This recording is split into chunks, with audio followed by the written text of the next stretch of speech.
In this guide, I'm going to show you how to reduce controller lag and delay in Black Ops 1 on PS4 or PS5.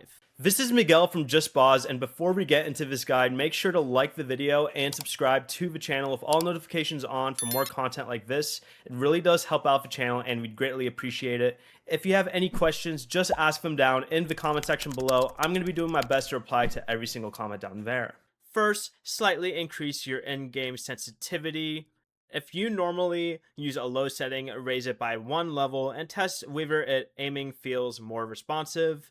You can also try using a lighter weapon such as an SMG instead of an assault rifle. Perks that improve handling, aiming, or reload speed may also help the game feel smoother. Next, use a gaming monitor if possible if you're playing on a TV.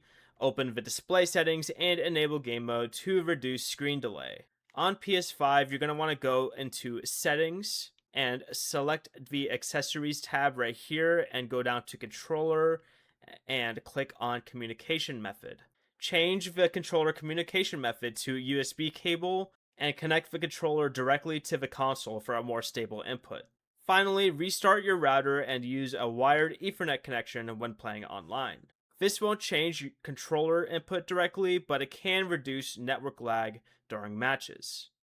Before you leave, remember to like the video and subscribe to the channel with all notifications on for more content like this. It really does help out the channel and we'd greatly appreciate it. And if you did have any questions, just ask them down in the comment section below. I'm going to be doing my best to reply to every single comment down there. Peace.